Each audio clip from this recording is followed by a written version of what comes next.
Hello, friends. Robert Bevan here, author of the Caverns and Creatures series of comedy fantasy novels and short stories. With me is Sam West, and today we're talking about the feat Fade Away. And my seat's too high. I can't go down any further.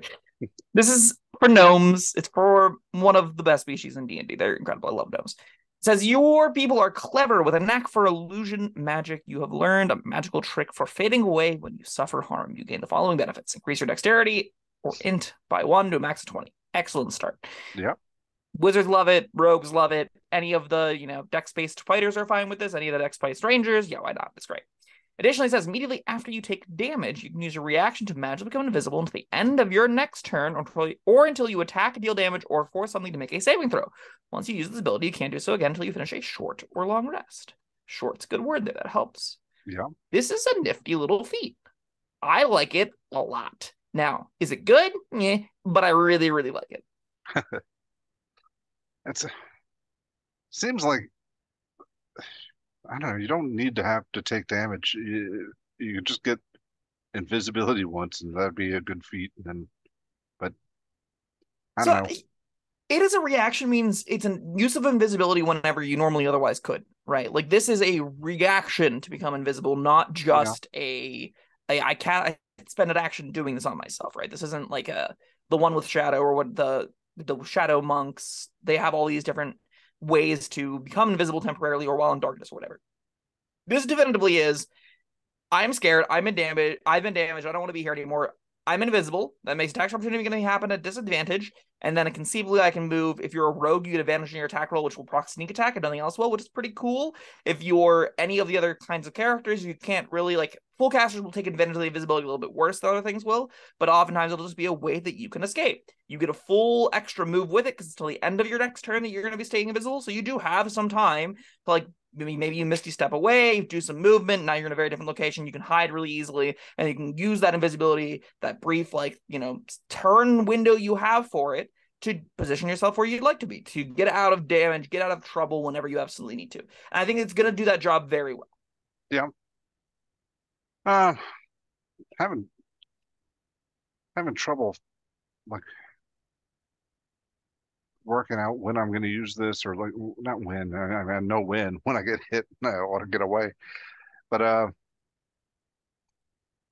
don't know. It's one of those things. It takes a little bit of thought. Sure. I think there's going to be real characters that they'll put some on the sheet because I don't think you're bringing the sheet to do anything like powerful. I don't think this is contributing to sharpshooter or great weapon master or any of the like sentinel builds. I don't think this is anywhere on those character sheets. I don't even think I put this on like characters that are really aimed at optimizing for a specific build path, Eldritch Blast or whatever. Obviously, not Eldritch Blast because that's charisma based, but Yeah. you get the idea. This isn't a build. This isn't a feat that contributes to a whole build's power. This is a feat that enhances a character's flexibility. This is a Yeah. feat that you take whenever you're like, okay, I deliberately took an odd dex. What do I want with this?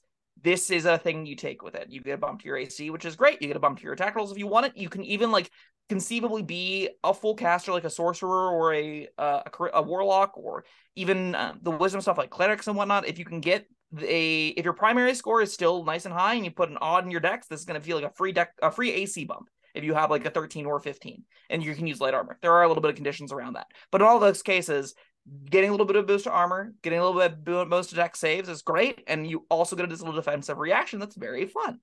Is the defensive reaction worth a whole feat? No. But with the upside, if you're making the mod even, I'm like, still probably not worth the feat, but it's pretty fun. It's a nice tool to have for characters that don't want to get utterly decimated by like a single ogre getting on top of them, right?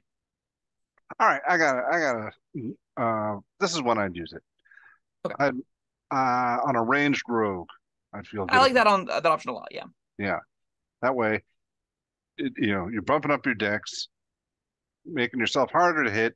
You're trying to stay out of the action anyway. So this is when somebody gets past the frontline defenses, specifically coming for you, and then oh crap, I wasn't expecting that. But hey, I get to be invisible, and now I'm gonna, take advantage of that to use my sneak attack. I mean, I even like this on frontline rogues, right? Like I like this on the character that wants to be in there, wants to be dealing damage, right?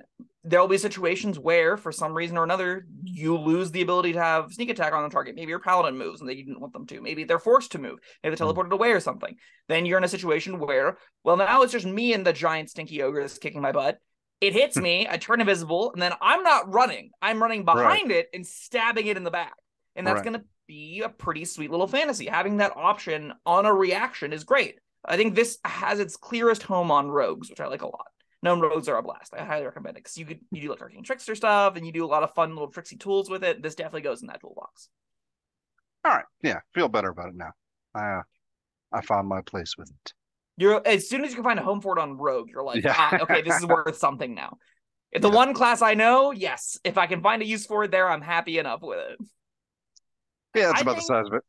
Sure. I think that the like artificers can make a really great use of this. A lot of the ones want to be frontline. Like if you're a battlesmith, you'll probably be able to find room for fadeaway on your sheet to say, my smith isn't doing the tanking job as much as I needed to. I've taken some hits, or maybe not my smith, my armored companion thing went down. You get hit, you turn invisible. You either leverage that to try and finish something off with a big attack roll, or you just leave, right? Just moving away, getting disengaged, not having to worry about taking damage and getting somewhere to hide is great. I like this as it bumps the int, and it is a flexible option for melee ranged characters that want options to get out of combat. That's pretty useful, especially on a half caster, which is what the artificers are. All right. What about like just full on frontline melee burly dudes? You need to care about you. I really think you do need to care about either your dex or your int. So maybe like a gnome eldritch knight. I could see a gnome eldritch knight where you're doing scimitar longsword stuff with 2-weapon fighting. Maybe you're doing something even with a greatsword, but you still care about your int because it's for your spell save DCs. So you got like heavy armor, you got a greatsword, you're attacking a whole bunch. Then you still can be like, oh, you hit me. Bummer. I'm gonna go invisible. You disadvantage your next attack rolls against me until my next turn, and then I'm gonna attack you with an advantage with this great sword. That's gonna be useful, right? If you're a tank that runs in there and job is to draw fire, and 10 things get on top of you, having a way to say, well, I'm a little bit over my head. I want everything to have disadvantage attack rolls against me. The first thing that hits, I'm turning invisible, and then nothing else is gonna have as good a time getting through my AC. That's pretty solid. All right. Now, whoa. Did you say you turn visible when you get damaged again? You use your action. No. All You right. don't become visible All right. whenever you take damage a second Right. time. Right. It's you attack, deal damage, or force a saving throw is what makes you visible. Which notably Okay. means you can cast other spells while invisible if they don't meet those criteria. So like Misty Steps Online, you can do things with Expeditious Retreat or Haste or any of the other spells that are like buff effects. You can use those with your action without this going down, which makes it kind of appealing for casters. All right. Yeah, that's what I was trying to think of when you said, all right, everybody's ganging up on me. Somebody hits me. I turn invisible. I'm still surrounded. Trying to leave is going to provoke several attacks of opportunity, but those will all be at disadvantage.